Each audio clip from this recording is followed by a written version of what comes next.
Assalamualaikum dan salam sejahtera. Fitch Ratings berpandangan neutral terhadap sektor korporat Asia Pasifik APEC tahun depan. Ia menjaminkan kekuatan kewangan dan prospek pertumbuhan stabil yang dapat mengimbangi ketidaktentuan ekonomi global. Dalam laporan tinjauan korporat, agensi penarafan kredit itu berkata, unjuran turut melihat kepada asas kredit berdaya tahan untuk banyak sektor. Ia turut disokong permintaan domestik kukuh dan kos input serta harga komoditi lebih rendah. Sektor hartanah dan syarikat minyak dan gas dijangka berprestasi rendah, sementara sektor kimia, pembuatan dan utiliti berkemungkinan bertambah baik. Keperluan perbelanjaan modal capex juga dijangka berbeza mengikut sektor. Pasaran hartanah kediaman merekodkan lebih 70,000 transaksi pada suku ketiga tahun ini. Ia prestasi tertinggi dalam tempoh 10 tahun dengan nilai hampir 29 bilion ringgit. Menurut Jabatan Penilaian dan Perkhidmatan Harta, jumlah itu menyaksikan peningkatan 2.9% dari segi bilangan berbanding tempoh sama tahun lalu. Subsektor kediaman terus mendominasi aktiviti pasaran, menyumbang lebih 60% transaksi hartanah negara.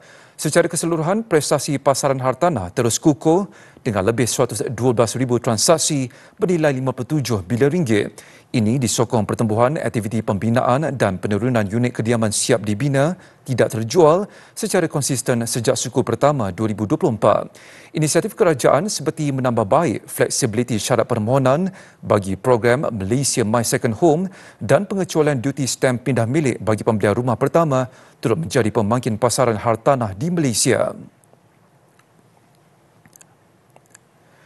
Sektor tenaga negara menyaksikan detik bersejarah hari ini dengan penyaluran tenaga elektrik hijau pertama dari Malaysia ke Singapura.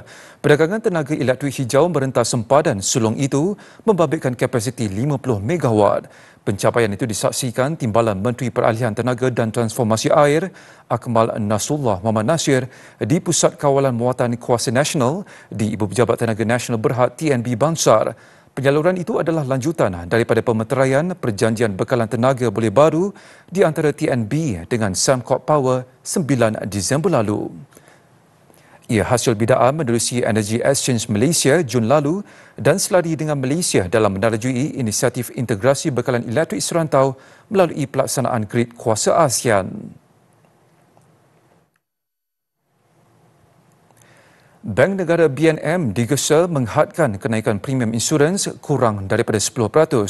Gesaan itu dibuat ahli-ahli Parlimen PKR dan ahli Dewan Negara.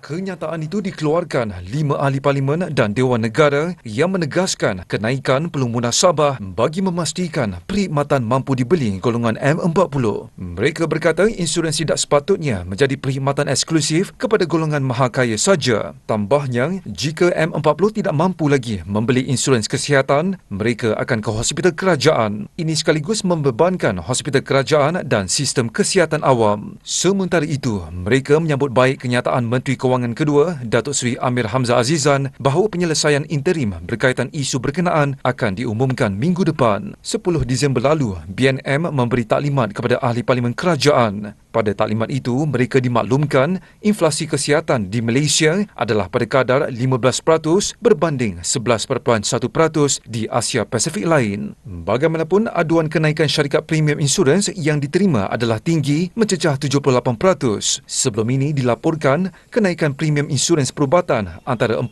hingga 70% bermula tahun depan. Susulan itu, BNM mengarahkan syarikat insurans dan pengendali takaful menyemak strategi penentuan semula harga insurans perubatan serta kesihatan untuk memastikan ia lebih wajar.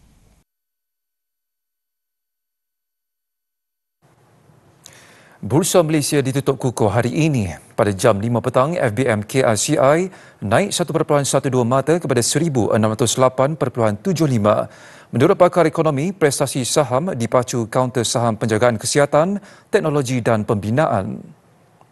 Sekian laporan detik niaga. Oleh itu, salam hormat dan Assalamualaikum.